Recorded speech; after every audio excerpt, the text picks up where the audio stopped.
So it's been, well, it hasn't really been that long. Honestly, the last week feels like it's been like 8 years. I don't know what happened. It's just anytime I'm like thrown off of my like normal routine, everything, time just becomes like weird. Let me adjust this. Time just gets like real weird. So, addressing the elephant in the room, I was supposed to record this last Thursday. I didn't feel like it last Thursday, so I pushed it back to Friday. And then Friday morning, my power went out and it didn't come back on until this Monday.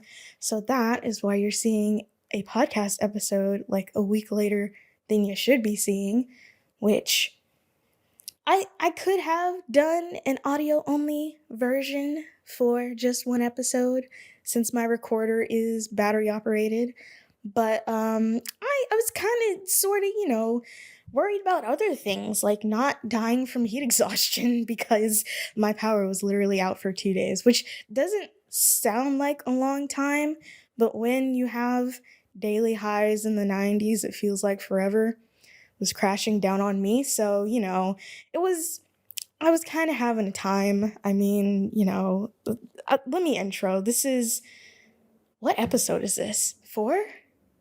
Yeah, I guess. Of the Runnin My Mouth podcast.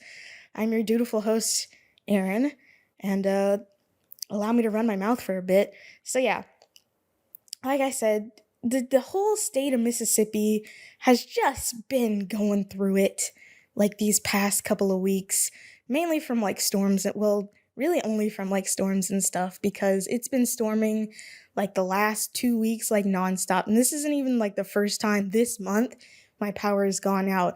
A week prior to last Friday, so I think last Saturday is when it started. My power went out um like at 4 in the afternoon, and then it came back around noon the next day, which that wasn't super great, having your power be off overnight and it's like hot, but it wasn't as hot as it was that next week, so I was able to still like, sleep in the heat mostly, unbothered because of course it was storming and, the temperature was kind of dropping because of that.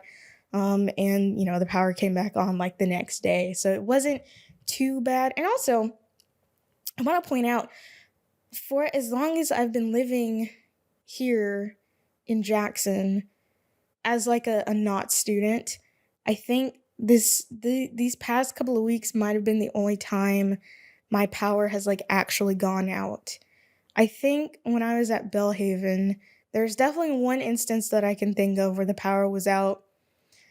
It went out in the afternoon. It came back at like 10 o'clock that night, which wasn't really, I think it was out for maybe 4 hours total. It wasn't a very long time.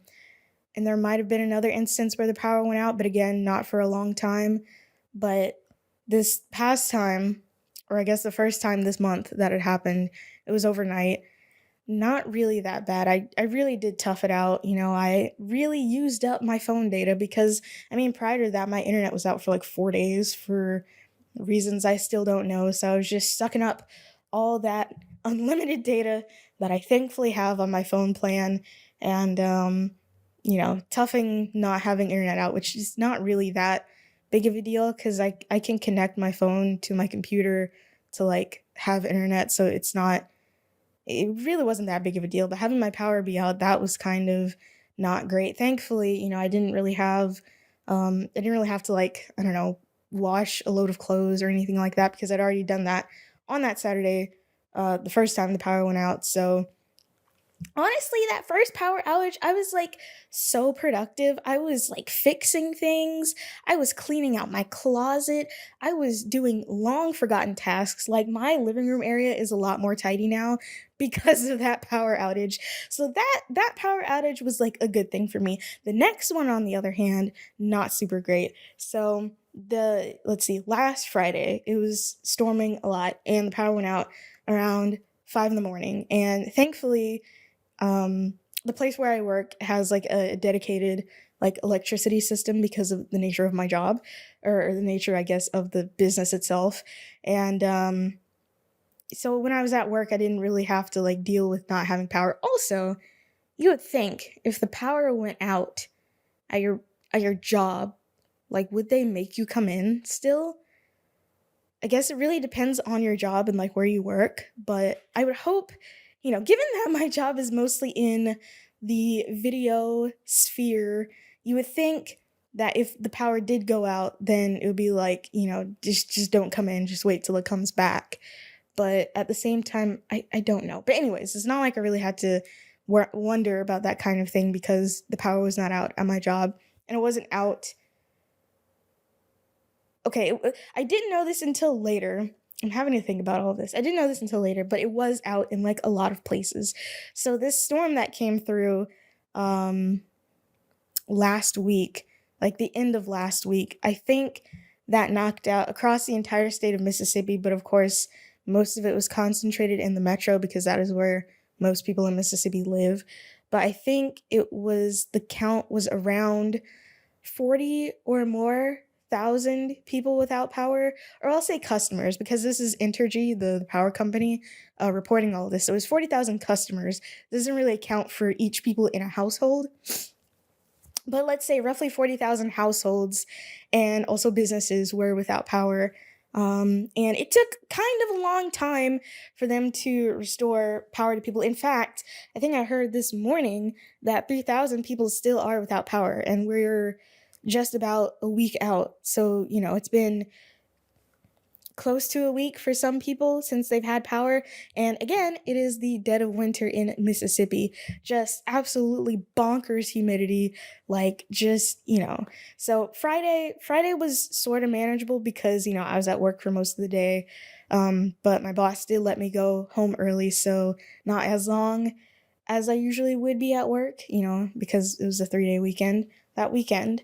And Saturday, okay, so going to bed, that was not as difficult because what I did this time around is I made the trip to the wall market and I bought a battery powered fan because I don't have one because, I I kind of like to keep it I'm going to say I like to keep it white people cold in my apartment, which I do, which is why like in almost every video I'm wearing a sweater or a sweatshirt of some kind, even though it's like year round. Year round I am nice and covered in my apartment, and also because the ceiling fan that's in my bedroom actually does a pretty good job of cooling things down.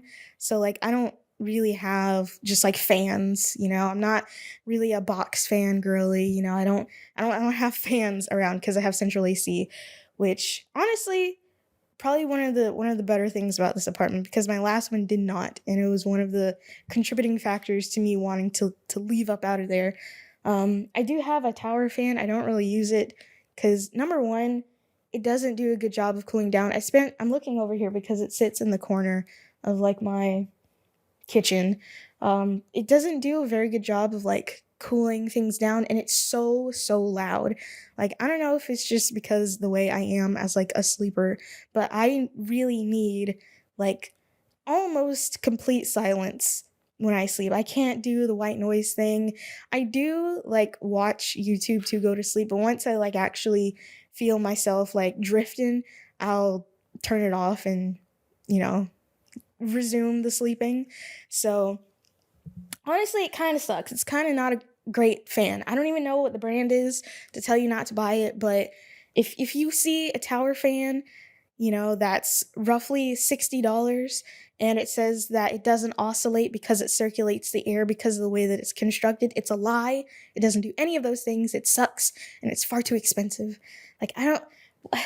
Anyways, we're not going to get into the pricing of fans and why they may or may not be that way, but yeah. So I was able to sort of make it through the night with this like $10 battery powered fan that I was able to find in purple, which, as you may or may not know, I mean, this is probably the only like purple garment that I own that I wear on a regular basis, but I don't really wear purple stuff. I like having purple things, but not wearing purple clothes. Like, okay, my headphones, they're literally purple. Well, I'm not about to list everything that I own as purple because it's a lot of things. But anyways, I was able to find a nice purple one, and it ran off of only 4 like AA batteries, and it was able to last like the entire night, which I thought was pretty impressive.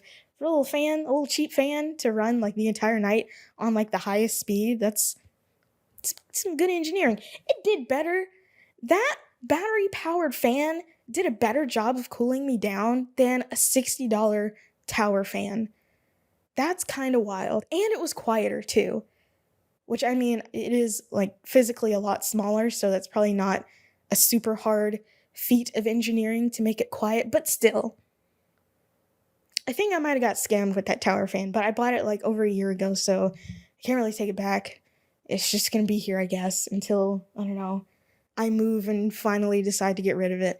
Anyways, I was able to last through the night with that tiny little fan, so shout out to that fan. It was a real one. Big ups to you. Saturday came around, and what did I even do Saturday? I don't know. I certainly didn't do any grocery shopping because, my refrigerator was not working, so it's not like I was going to go out and buy stuff to put in a non-working refrigerator. That would have been a little silly. Honestly, I mostly just spent most of Saturday waiting for the power outage to be over. Like, I would be here on my couch watching YouTube videos, and whenever I need to charge my phone, I'd go out to my car, crank it up for an hour and a half. Not super great for the environment, but not a whole lot of choice either. To charge my phone. I finally ended up finishing one of the books that I was reading, so quick book review.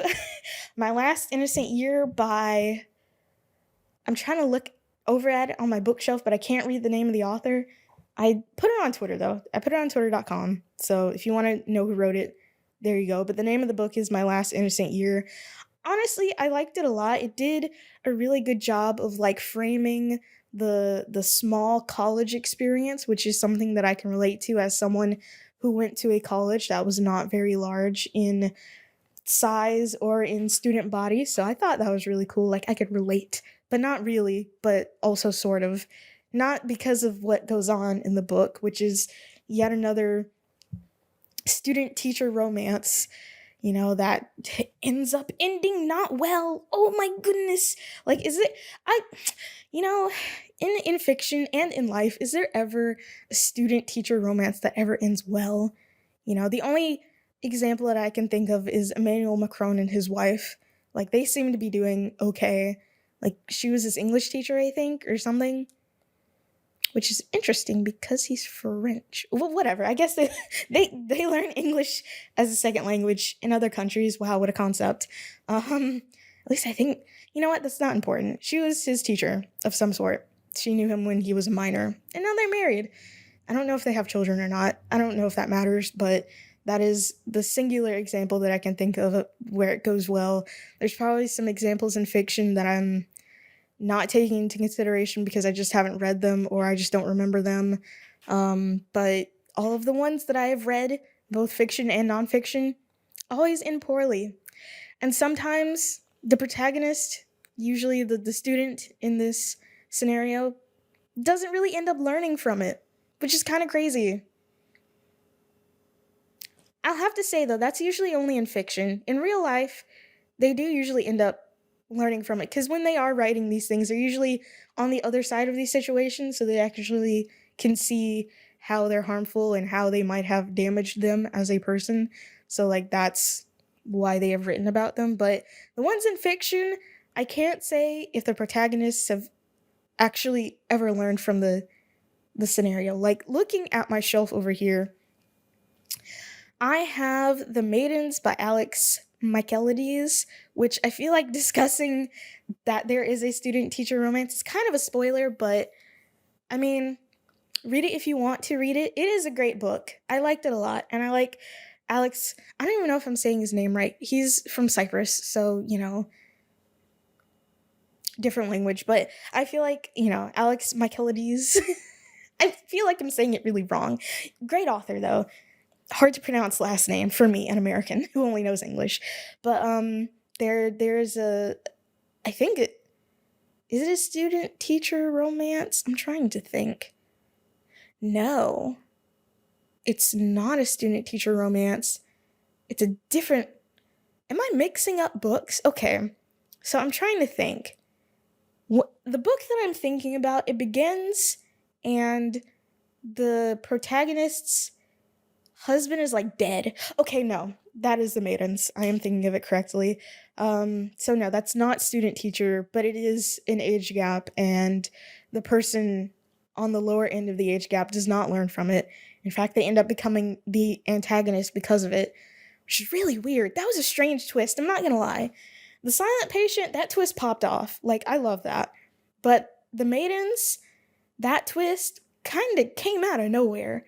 Maybe I need to read it again to see if there's any foreshadowing whatsoever. In The Silent Patient, I could at least maybe have theorized it coming as I was reading, but in The Maidens, girl, I don't know. That kind of came out of nowhere. But anyways, let me see. I was gonna say Interview with the Vampire was a student teacher romance. I don't even know why I would say that. If you would consider it, which I mean, it is definitely a romance, a toxic romance, but definitely a romance. There are romantic. It's not even undertones; it's overtones. There are romantic overtones in that book, but whether or not you would consider Lestat Louis' teacher, I mean, he taught him how to be a vampire, I guess, and they were somewhat romantically involved. There wasn't. Well, I mean, technically there was an age gap because Lestat was what, like, over 100 years old when he first met and turned Louis. So I guess technically that exists. Listen, that's way pushing it. There's Excavation by Wendy C. Ortiz, which is nonfiction, which is the one that she said got ripped off by the writer of My Dark Vanessa, which, listen, I've said this before, I'll say it again, I don't see the similarities, aside from the fact that there's a student-teacher romance. I'm not going to dwell on it, and honestly, you know, I found it kind of strange how in that book, the romance, which is really just out and out grooming, is looked back on kind of fondly. Like, way more fondly than I would have liked, I think. Like, listen, I'm not gonna tell Wendy Ortiz how to frame their experiences, but I did find it kind of, I'm gonna say, interesting that they, as an adult, were looking back on this objectively harmful experience that they had in their teens and was like, man, what a great time. It wasn't strictly like that, but you know, I'm gonna move on. And so, let's see, I'm trying to see. Yeah, the last one, that would be Classes, that would be My Last Innocent Year. And I think, you know, I really like the way that it's written in that it's sort of, it tells the events like chronologically, but also in a retrospective kind of voice, which I think is really cool. Honestly, like you're reading this, it's almost like, let's say, a nonfiction story of this type where the person who was at the center of this and who's writing about this is on the other side of this, so they can kind of look at it in a more objective way, but we are still seeing it kind of happen in real time. So if you're looking for, I don't even, what kind of genre would this be? I don't know. What can we class this as? I'm not really sure what the drama. I don't know what the genre is. I'm just gonna say it's a generally dramatic book. So if you're looking for something about books about writers, books who the main characters are writers, honestly kind of slay. I don't know why. I love watching movies about filmmakers and reading books about writers. I can't explain why. It's just really good. I want to read more books about writers, but not necessarily books about writing, you know? Not about like the act or the art of writing, just books about whose main characters are like writers. So if you have any suggestions, then I'm totally open to them. But I've already gone on this tangent for too long. We're talking about a power outage. So I finished this book that I was reading, that I had started reading like last month. I read one chapter, put it down, didn't pick it back up until like a couple weeks ago, been picking through it until last week, finally finished that. Great, amazing, whoop-de-doo. The second night of the power outage was probably definitely the worst of the two nights. I can say that. I could say it was the worst of the two nights because, you know, at this point, this has gone on we're on way past, let's see, we're at 36 hours by the time the day is winding down, I'm like, okay, when is the power going to get turned back on? Because last week, this lasted about 12 hours. It comes back the power goes back out. I'm thinking, okay, maybe they'll fix it faster this time. I don't know why I thought that. I just did, but that was my thought process. By the time it was actually time to go to bed, first of all, still hot as balls, like no relief from the heat. Like the fan was doing what it did and doing what it did pretty well.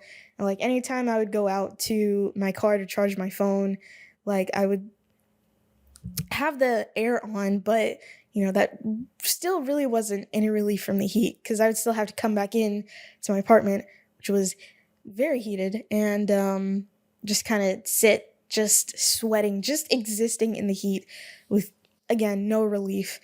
And by the time I went to bed, I tried my darndest to, just not think about it and to fall asleep and to, hopefully wake up the next day and it would be fixed. Also, one important thing to point out during this time is that last time when the power went out, Energy gave like actual updates as to when, or not really updates, but estimates as to when the power will be restored.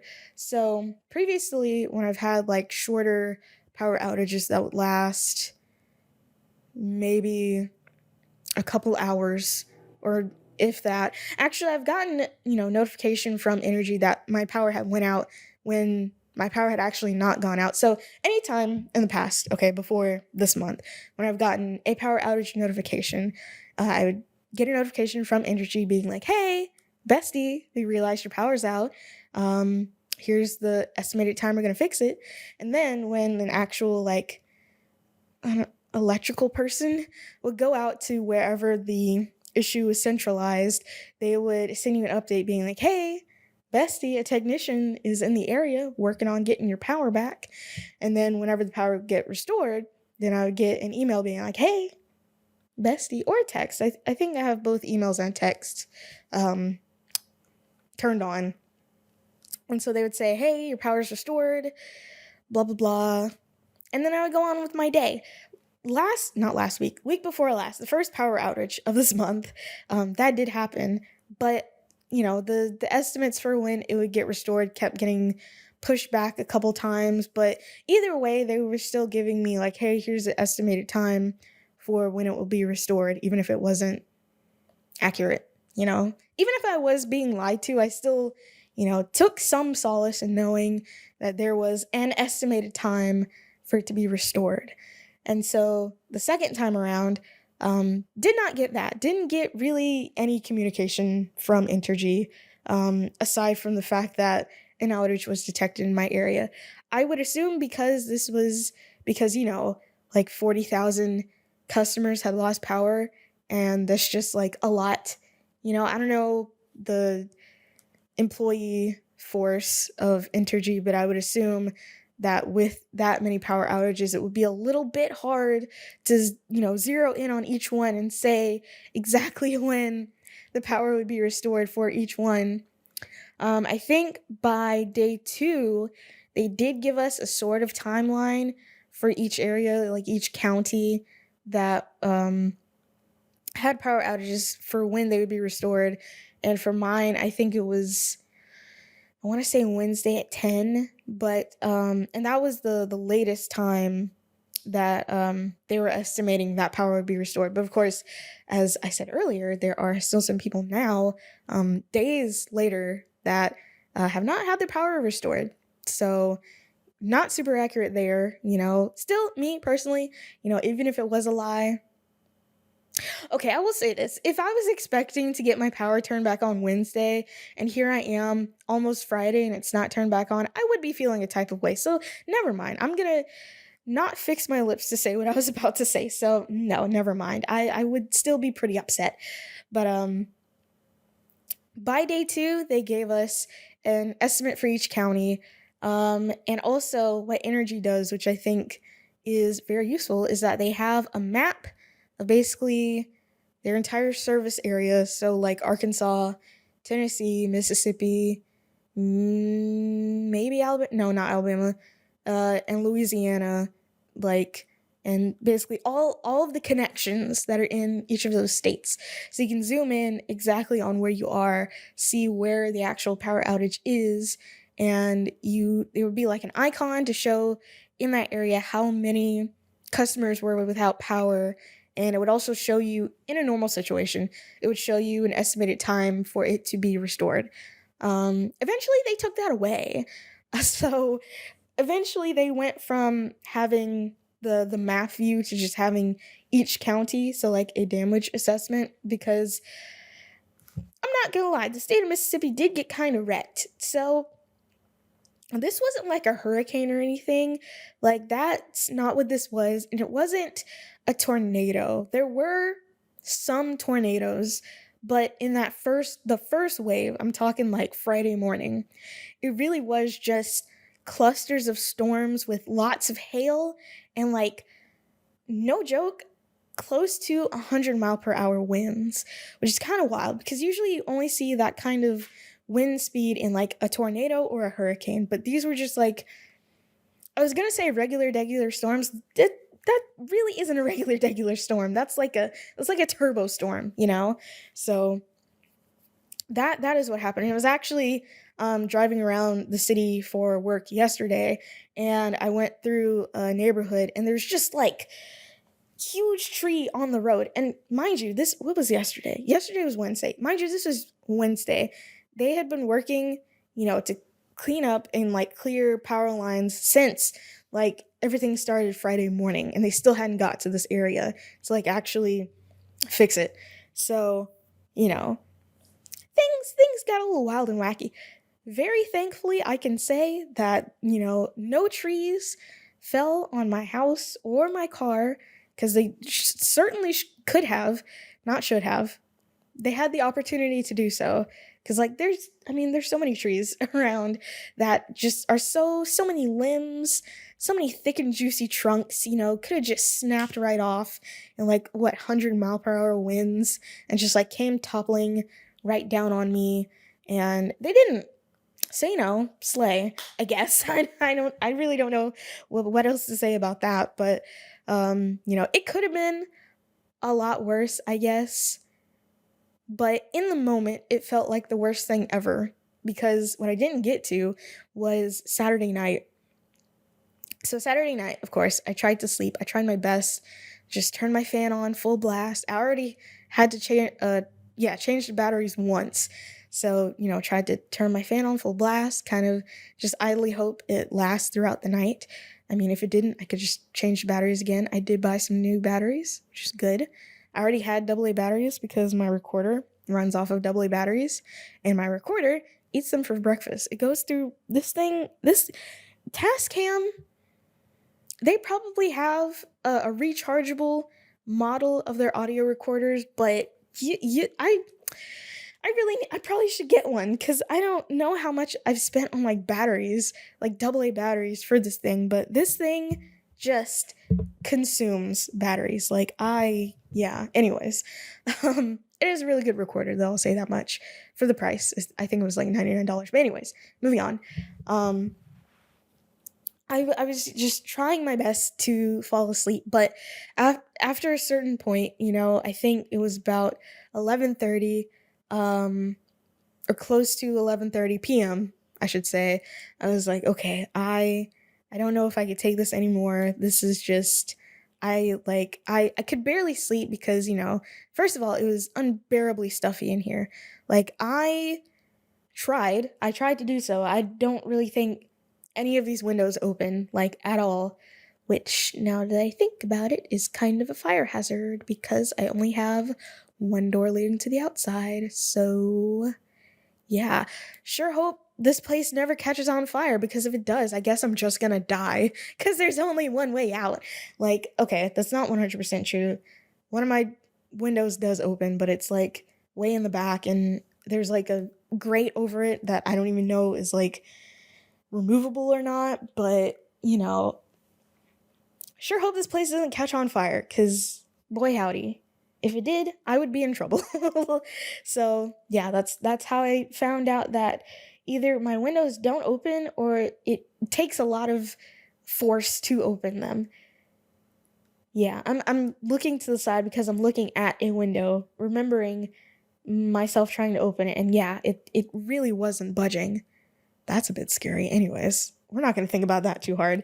But I tried to open the window. Well, okay, before I did all that, I basically broke down, just crying, sobbing. It was really stuffy, so I was having a hard time sleeping cuz I was just all sinusy essentially from breathing in still air for 2 days straight. And I called my dad because he's basically the only person who I assumed might have been awake at this hour because he's in a different time zone where it's 2 hours ahead. Essentially, if it was 11 where I was, it was 9 where he was. Yeah, okay. The math is mathing. I'm just trying to figure it out.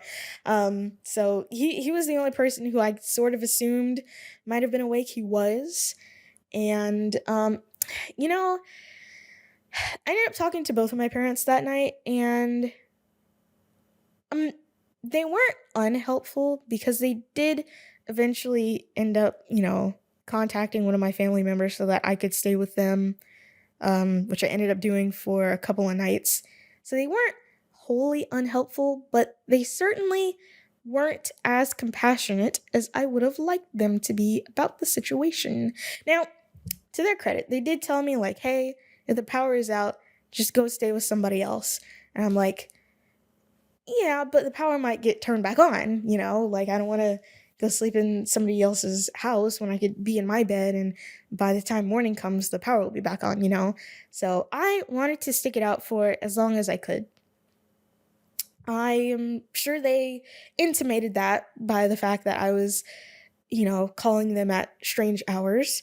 That I did want to try to tough it out for as long as I possibly could, because something that I've learned about myself is that I am self reliant, apparently to my detriment, because, I was really willing to stay in this hot apartment for as long as it took. But, I am not as resilient to the heat as I thought I would be. And my dad even had, I'm going to say the audacity because it feels like an audacious statement, but he had the audacity to say that, oh, back in the olden times, our ancestors, they didn't have air conditioning, they just slept in the heat. But like, I don't think back in the times before air conditioning, they were getting nighttime lows of like 76. I don't think it was getting quite this hot back then. I just don't. And I'm sure wherever they were sleeping, that was apparently 76 degrees at night or whatever, had better ventilation than my apartment. I guess something else that I've learned is that my apartment has god awful ventilation. Like, it's just not great. If I were in my old apartment, I probably would have been fine because I could have just opened a window. Like, my window is open, but these here apparently don't. So, you know. But even though they were sorta not super helpful, not as compassionate about the situation as I would have wanted them to be, they did help me. So, can't fault them too much, I guess. But I ended up staying with a relative for a couple nights on the stiffest mattress I've ever slept on. Not complaining, I just thought it was kind of interesting. I don't know. It's just an observation, I guess. And so, could have been worse. Could have been a lot worse. Felt bad in the moment, but it could have been a lot worse. And eventually, my power came back on. I came back home, and things resumed to mostly normal. When I came back, I had to, first of all, wash my hair because I was supposed to do it like last Saturday, but I didn't get a chance to do it because there's no way I was going to be running a hot shower for up to 30 minutes and make my apartment even hotter. So that didn't happen. I ended up washing my hair Tuesday because that was the only time I was able to. Didn't want to do it at my relative's house because it's a whole process for me. I want to be in a comfortable environment when I wash my hair. I think my fellow black girlies can relate. It's not just something that you do anywhere. I gotta have all my products. I gotta have, it's a whole thing. I can't just do it anywhere, essentially, is what I'm trying to say. So I ended up doing it earlier this week instead of last Saturday like I had planned. But, my scalp is clean now, so ended up working out, I guess. I had to throw pretty much everything that was in my refrigerator away because, being in, I wasn't like keeping track, but I think it got up to maybe 82 degrees inside of my apartment. Um, and, it's a refrigerator, so like it is insulated to some degree, but when it's off, I guess all bets are off. So, everything kind of ended up getting to room temperature and everything in my freezer ended up melting. And I could tell when I came back after my refrigerator had like turned back on for however many hours that the like meats that were in my freezer had like thawed out and refrozen, which was low key kind of gross. So I ended up having like two trash bags full of just my old food that I had to throw out because I really don't want to give myself, food poisoning, botulism. No, thank you. I don't have migraines. I don't need Botox. So honestly, I'm not gonna lie. I kind of like cleaning out my refrigerator. There's something about opening up a fridge full of stuff, but stuff that I don't want to eat that feels weird to me. I don't know. It was a feeling that I also felt when I moved out of my last apartment to this one because I ended up getting rid of a decent amount of things, just stuff that I had accumulated that was just kind of hanging around that I didn't really want or need. But, being able to get rid of that, very liberating. I like that. I like the process of throwing away garbage when you are moving. And cleaning out my refrigerator also feels great because now the only stuff that's in my fridge is stuff that I know I'm actually gonna use. So now I have basically a bachelor refrigerator. And it's full of nothing but HelloFresh and like random condiments. So speaking of HelloFresh, I will say after my initial first two not super great deliveries with the public menace known as FedEx, they have gotten a little bit better. My stuff has actually gotten to me on time these last two times that I've had it delivered. So, we've been avoiding crises for a bit. And like clockwork yesterday, my stuff was here. It was waiting on me when I got out of work, which is the best feeling ever. And it wasn't, it wasn't hot, it wasn't melted. Well, it was partially melted, but it wasn't hot. It was still like cold on the inside. Um, so that was good. I'm hoping for whatever reason, the local distribution hub of HelloFresh switching from UPS to FedEx. I'm hoping it's not a disaster. It's turning out to be okay, hit or miss for now, but I'm hoping it stays hit for the foreseeable future because I don't know why they switched. I don't know if it's cheaper or what. I'm still paying the same amount to get it shipped to me, so I don't know, but anyway, moving on. Had to get rid of all the stuff in my refrigerator. I do have a decent amount. Well, okay, no, I don't have a decent amount of non-perishable food. I'm looking over my pantry area over here, and I have like one can of soup that I bought, I swear 2 years ago.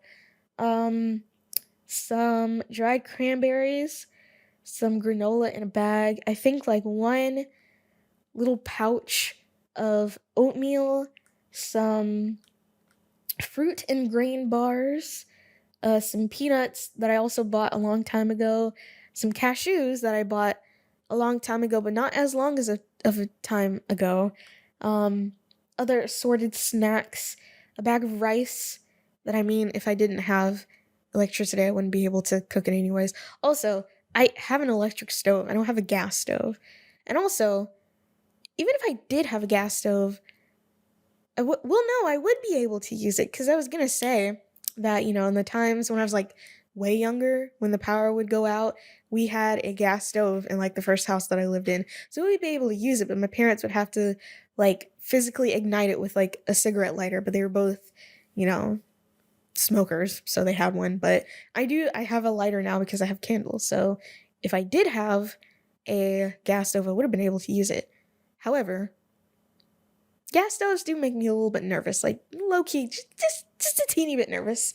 Even my electric stove, I have to make sure that all the knobs are actually turned off. Otherwise, I get a little nervous. But anyways, couldn't cook any food, so that's not really in the question, like at all. I don't have a grill. I don't have butane grill, I guess. I don't know. I don't have any apparatuses to cook food.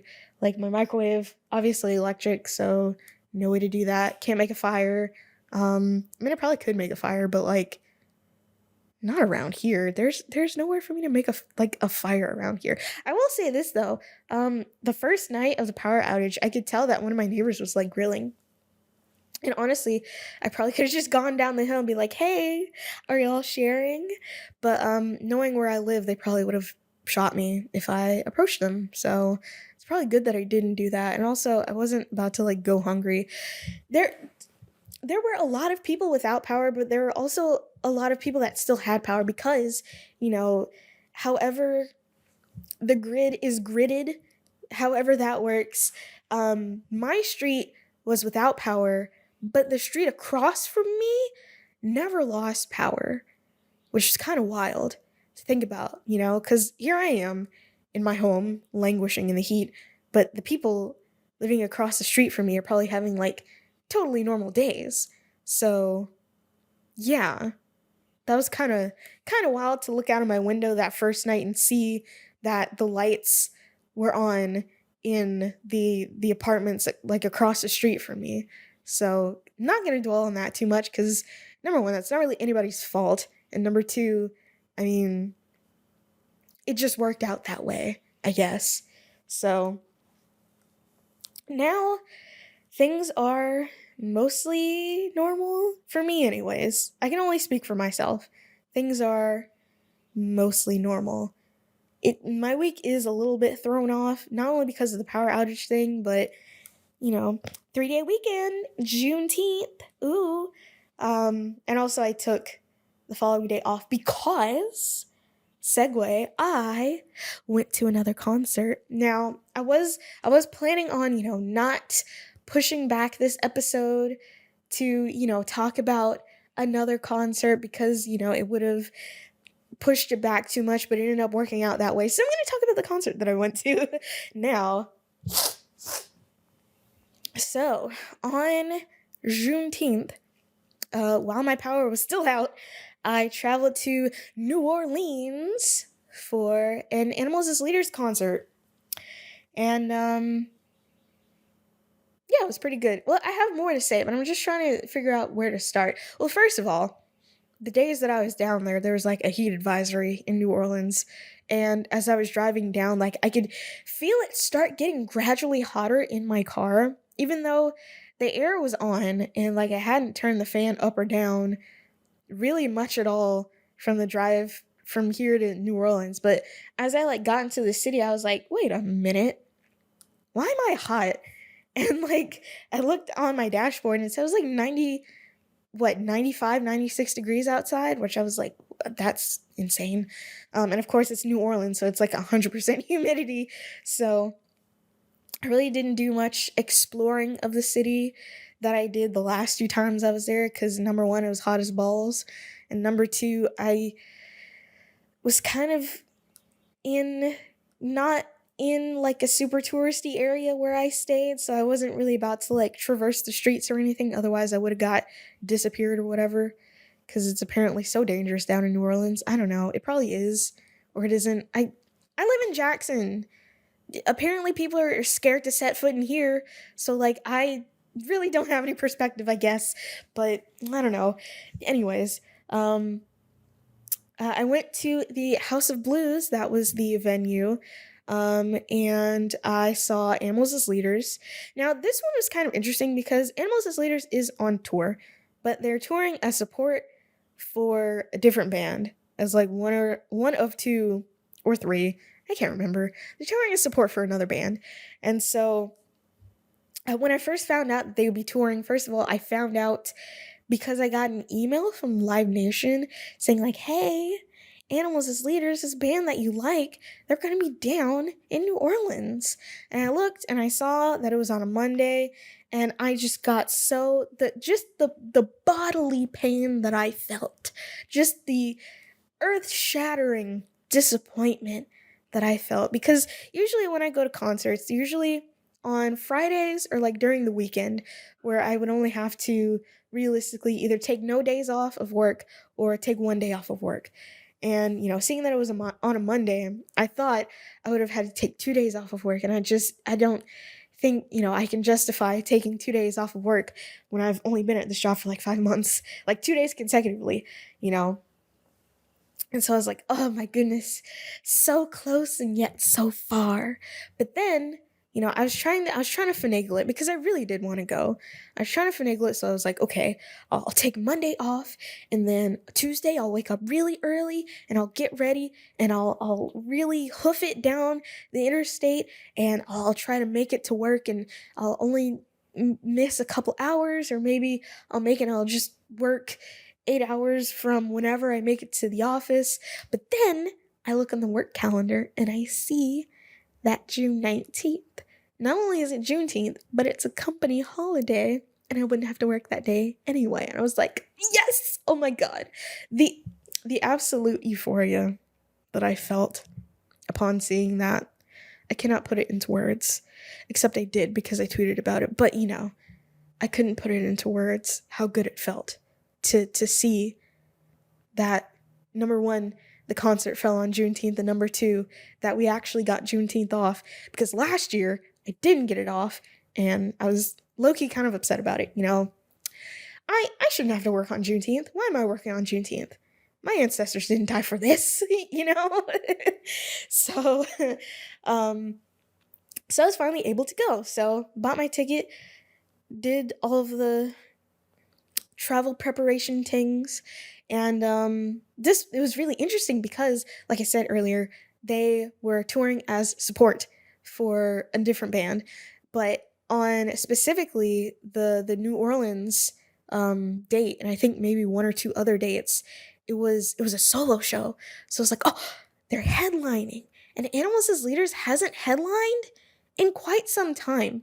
I think I was talking to some people while I was at the show who were obviously fans, and I think the last time that they had actually headlined,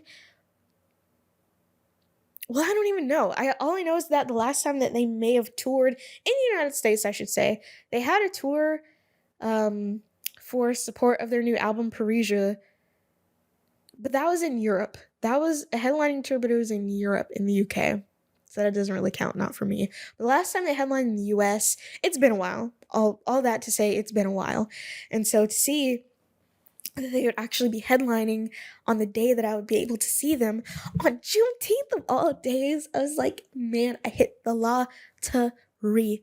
Oh my god. So it ended up not really being a solo show. They did have an opener, and okay, I can't. I'm getting ahead of myself. I'm getting ahead of myself. So, first of all, I guess this date wasn't actually advertised very well, because the when bands tour, they usually release like a nice little graphic with all of the dates and everything, but this one wasn't on the initial like graphic thingy that they had posted announcing that they would be touring. And so at first I was like, well, okay, hold on. I'm only seeing this on the Live Nation website.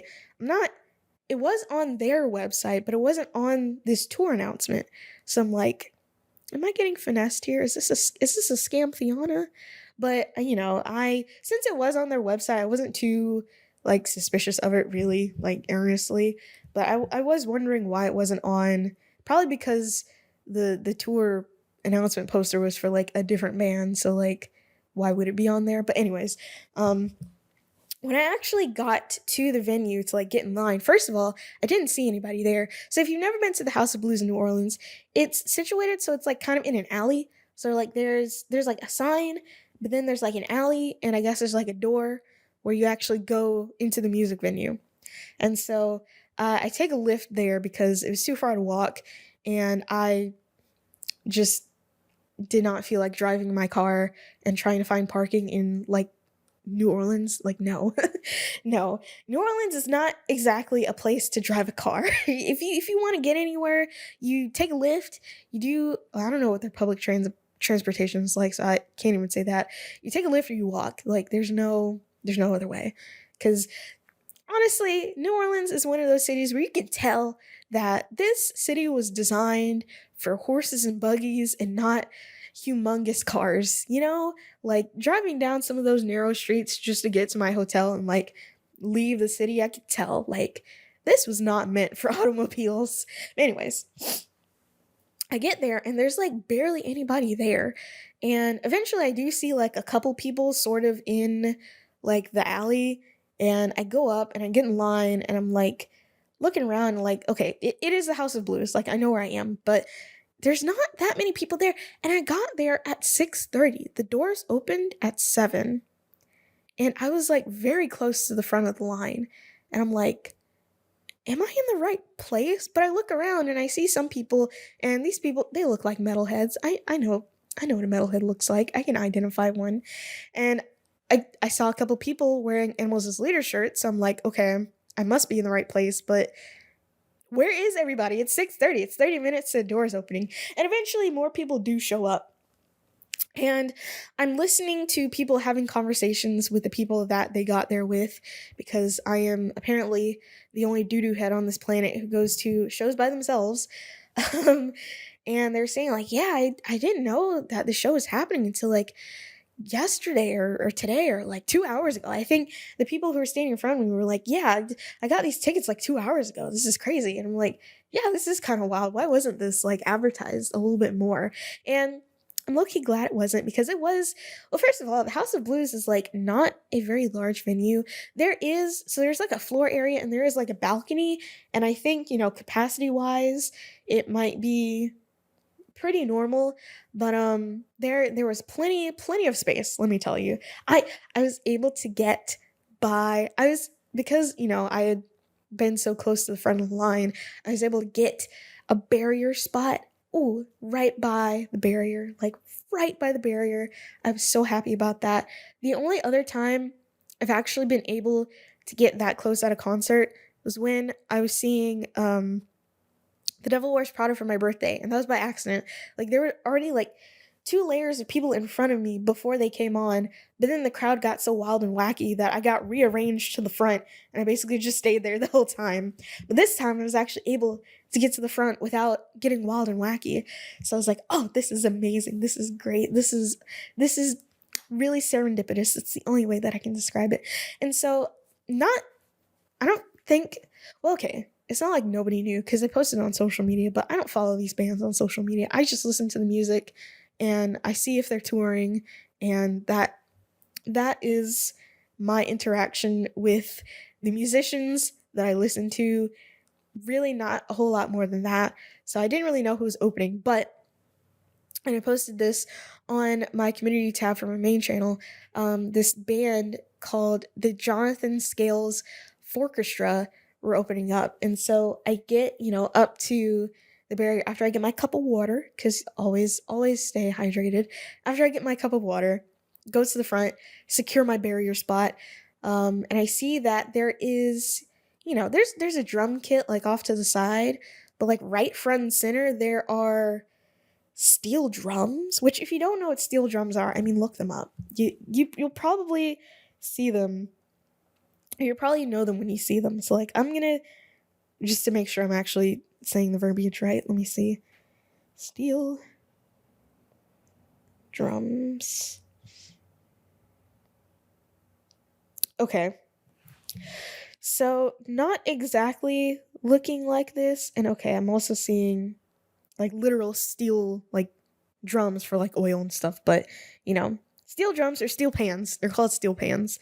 So there's like these 2 steel pans like in front of me. I'm like, okay, this is an interesting instrument choice. Like I'm not really sure what kind of music is about to be played, but whatever it is, I'm sure it'll probably be just fine, as an opener, like, unless you're me a few weeks ago, people don't usually go to places to see the openers. Usually, an opener is an opportunity to be introduced to some new music, and that's exactly what happened to me. So, for the uninitiated, which would be, I would guess most people, the Jonathan Scales Orchestra, which it's called the Orchestra, but there were only 3 people there. But I have learned after watching their Tiny Desk concert that they have on NPR that there is a fourth, but the fourth was not present that night. So there is a drummer, obviously. There is a bassist who plays, I think, a five-string bass, and there is Jonathan the Scales, the eponymous, the titular Jonathan Scales, who plays the steel drums. And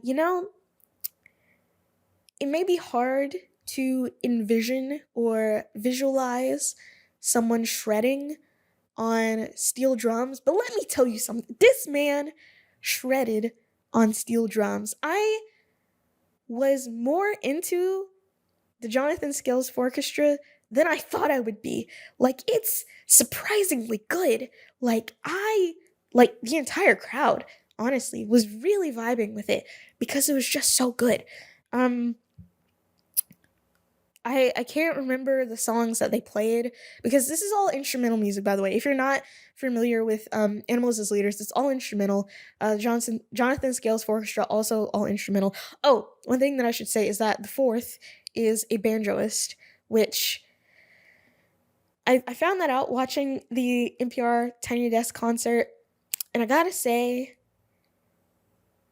I think they could be the Jonathan Scales Orchestra and do just fine. I'm just saying, listen, a banjo is not a bad instrument, but in addition to the three, I think it could be left out. And I think they sounded just fine with it left out because sometimes a banjo, it can sound a little yeehaw, It can sound a little yee yee. They're I don't really see a banjo as like a crossover instrument. It really is only those two things.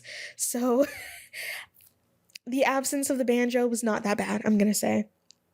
But there is one song in the Tiny Desk concert that was actually played during the show itself. I'm gonna try to find it, and I can't play anything because copyright. So you're just gonna have to follow along at home. So the third song that they play during, it's called "We Came Through the Storm." They played that as one of the songs in their set. And honestly, again, a steel drum, a steel pans, whichever one you want to call it, that also I feel like can has the ability to sound kind of hokey, and also I do think it's kind of a strange instrument choice. I don't know much about Mr. John Four Scales. John Scales, not John Four Scales. Okay. I don't know much about Jonathan Scales as a person, like his whole backstory or whatever. It's probably out there somewhere. But honestly, it's kind of giving like middle school. I'm taking orchestra as an elective, and everybody gets the cool instruments, and the teacher gives me the steel pans to learn, and I get like really good at it because I don't know, just want to, I guess. That is what that scenario is giving, because who like, unless you are like, or you do have some kind of Caribbean connection, which I don't know whether or not Mr. Jonathan Scales does. He might. He had a regular American accent, so I'm not really sure. It is entirely possible, but if you are just like a regular non-Caribbean person, like, you wouldn't go out of your way to like learn the steel the steel pans. But I sure am glad he did, because now I have some new fun music to listen to. That's really good. And the drummer, first of all, oh, I didn't get it on video, which I'm really sad that I didn't, but the drummer, well, I got the drummer drumming, obviously, but there is one song that the drummer, first of all, going so hard, like, and vibing. That's another thing. Every single musician that went up during this concert, you could really tell that they just loved playing music. And I love that, you know?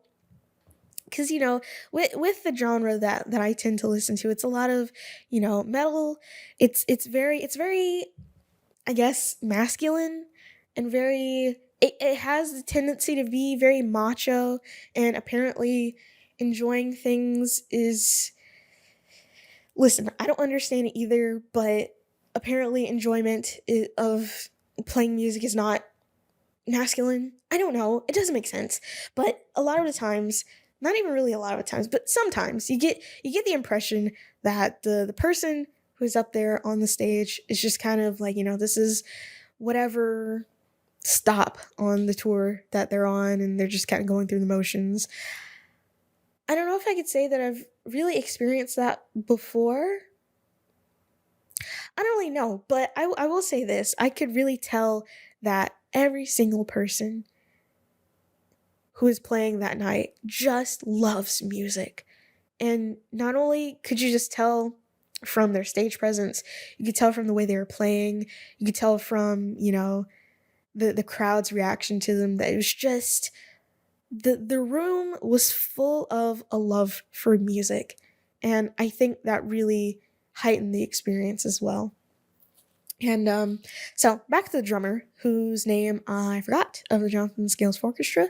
He played so hard that he broke a drumstick. And I'm not saying, like, sometimes you'll like tap on the edge of a drum as like a little percussive thingy.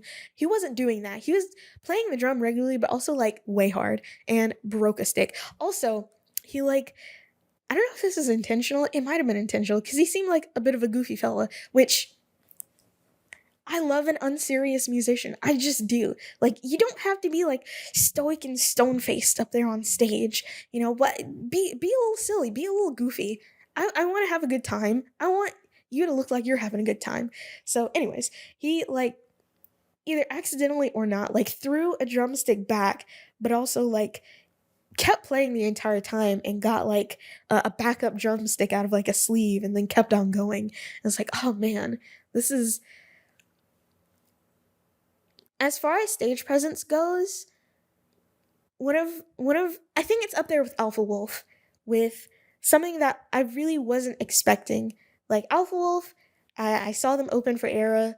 I really hadn't heard any of their music before. I wasn't expecting anything, but then they got up there and they blew my mind. And the Jonathan Scales Orchestra, up until like 30 minutes before they got on, I didn't even know they were going to be there. Again, didn't really have anything to expect, and they blew my mind. So I thought that was great on them. Check them out, please, please. They only have like 1,000 listeners on Spotify, which is crazy. But yeah, phenomenal band.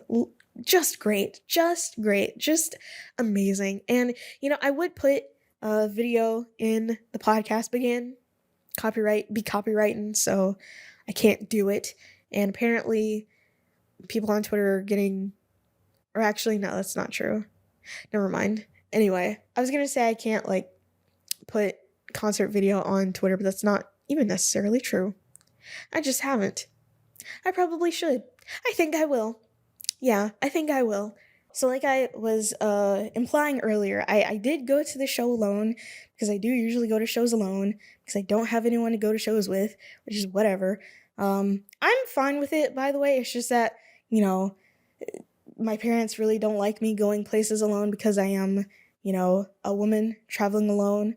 Not the best of ideas, but it's something that I do. So whatever.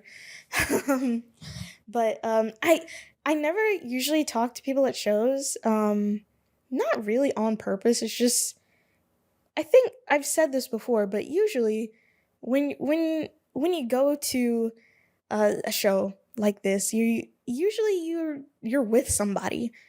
Not for me, obviously, but when I'm standing in line and just kind of like observing the people that I'm in line with, it's usually people who are there with their friends or there with their partners, or I mean, that's it, with their friends or partners or both. It's like a group activity going to metal shows for some people, but for me, it has, aside from like one time, always been a solitary activity. But this time around, once I actually got up to the front, to the barrier where I found my place, I ended up talking to two guys who were standing next to me, and we ended up having pretty good conversation. So shout out to those guys.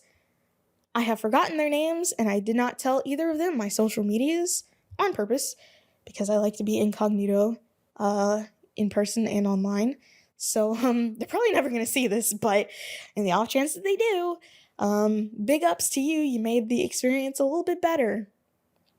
So yeah, that was cool.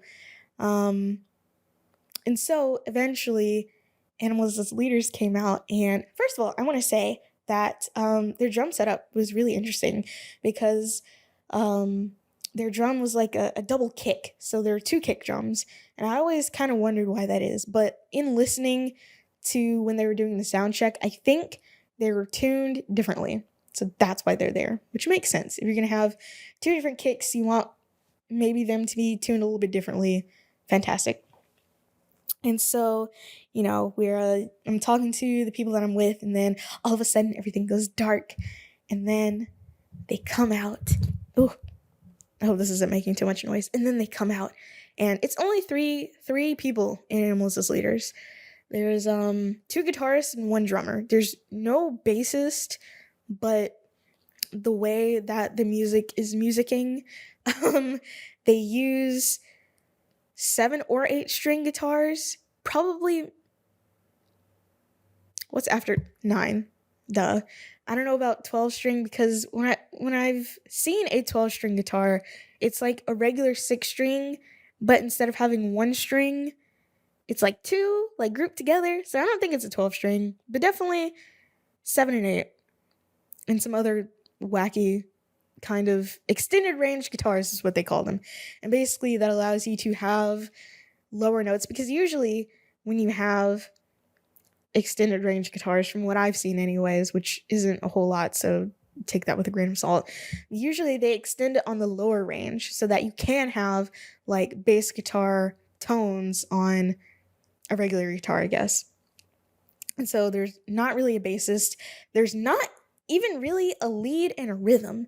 I'm not really sure to explain the relationship between the two guitars in Animals as Leaders. They kind of trade off between lead and rhythm, if that makes sense. I mean, just listen to an Animals as Leaders song. You'll probably figure it out eventually, kind of how that works. And one drummer who, by the way, my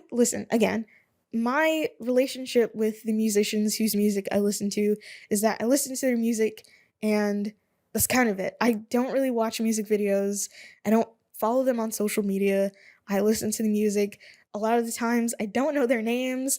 I might know what they look like because of their Spotify pictures, if that.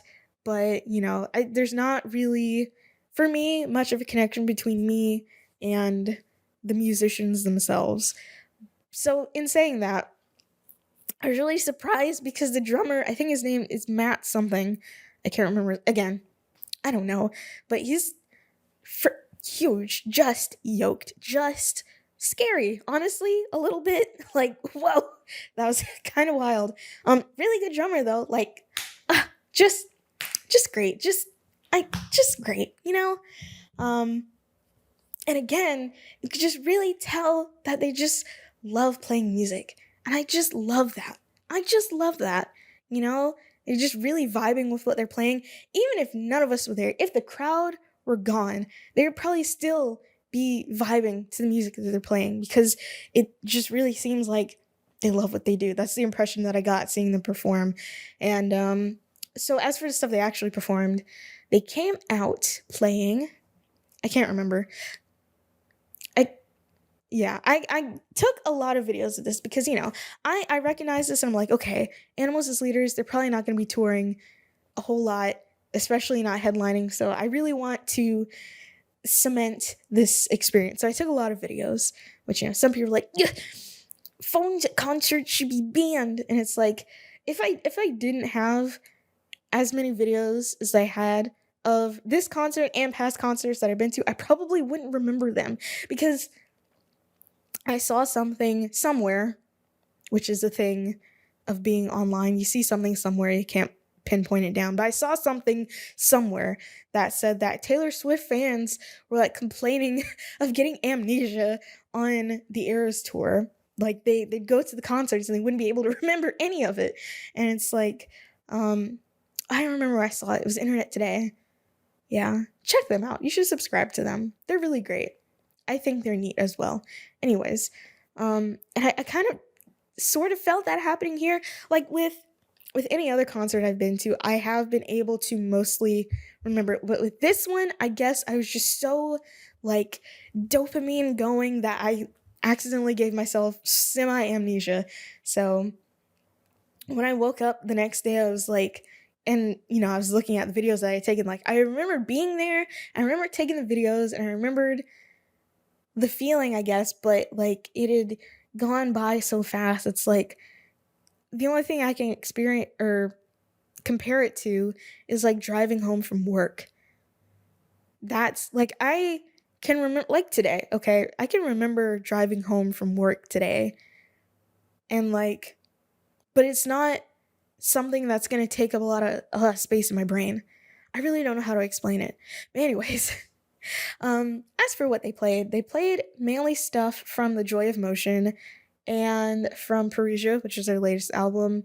And they played The Brain Dance, which is on the Madness Mini. And they played KFO. I want to say that was the encore song. Yeah, that was the encore song, which is off of self-titled. Nothing from Weightless, which is a little disappointed. Weightless is personally my favorite. I mean, I not gonna lie, I haven't listened to the Madison Mini. I should. I don't know why I haven't. But aside from that one, for really no reason at all, I've listened to all their albums and I've enjoyed them. Um, so, I enjoy all their music, but it would have been nice to hear an Infinite Regression, maybe Odessa, maybe Earth Departure, I don't know.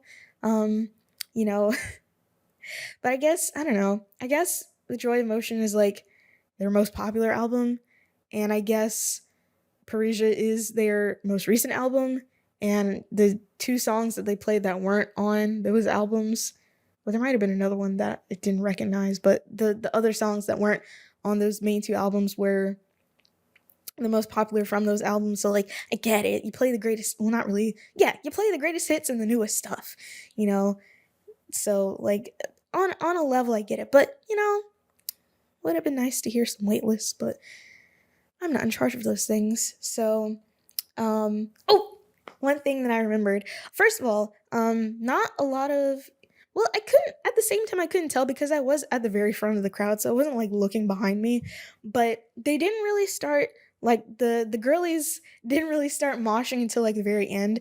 So when they played, what was the penultimate song? When they played the Woven Web, they the crowd really got down, which I mean, the song slaps, so like I get it. And then during KFO, which is one of their, I guess, more traditionally heavy songs, and it was the encore, there was a sort of pit forming. Really, it was just a push pit. There wasn't any structure to it at all. Because I mean, again, I don't know if you've never been inside of the House of Blues, it's not a very big floor, so there's not really a whole lot of space to do that. And I'm gonna be going back there for Bless the Fall, and it's gonna be interesting to see how that's gonna work, because yeah, it's like I said, not a very big floor, and I would imagine people will be moshing a little bit more to Bless the Fall, which by the way, listen, I know it's the 10th anniversary tour for Hollow Bodies specifically, but I really want them to play something from Witness. Like, they have to. Well, they don't have to, but I would really like them to. That's my favorite album from them. Like, I like Hollow Bodies, it has some bangers on it, but Witness is all killer, no filler, no skips. Okay? You want a decent no skip album? Witness by Bless the Fall. But the 10-year anniversary has long since passed in 2009, and it's probably going to be a while before we get to 20 years, which I don't even want to think about that because I'll be, well, like 29. Christ. Anyways. Yeah, so it's going to be interesting to see how that happens. But, yeah, I had a great time. I just had the best of times. I just love music. I don't know how many times I can say this. I don't know how many ways I can say this. I don't know how I can fully express or articulate to whomever may be listening to or watching this, but I just love music, which is a wonder that I don't have any musical ability, because you would think with my joy and passion for music, I would be willing to learn, but alas, I am not. So, I mean, it's never too late to learn, of course, but I don't know, like where am I gonna fit any of that? I did really want to learn how to play the drums for like the longest time. A part of me still does want to learn how to play the drums, but where on earth am I gonna fit a drum kit in here? Like not anywhere in my living room, not anywhere in my bedroom. Like I would need like a dedicated space for it. And I would need to not have neighbors to make mad if I ever wanted to learn how to play the drums. And like, before when I was like younger, like in high school, I'd always, be frustrated because I want to do all these things, but I don't have the money for a drum kit. If only I had $150 to buy the cheapest drum kit on, I don't know, Guitar Center's website. I could put it out in the shed or the garage somewhere, and I could just play the drums to my heart's content. But now I actually have the money to afford a semi-decent drum kit and perhaps some add-ons, even if I wanted to. I don't have anywhere to put it, and I don't have the time. So, I guess growing old is trading not having money for not having time and energy, which is depressing, and which is, well, hold on, I need to think. Is there anything else I want to talk about? I mean, this episode has already been long enough. So, I'm gonna end on that note. I had a really tough time for like 2 days, 2.5 days, and then I had a really great time in New Orleans. And then by the time I came back from my trip, my power was on and things returned somewhat to normal. Not fully, because I still feel really discombobulated, but normal enough. So I'm gonna leave it at that. Thank you for allowing me to run my mouth today. Follow me on Twitter. All the sauce is there, all the good stuff. And yeah, I yeah, I really wish I could see more shows. I don't want to dwell on that, so I'm just gonna leave it. We're done. We're done. I'm going.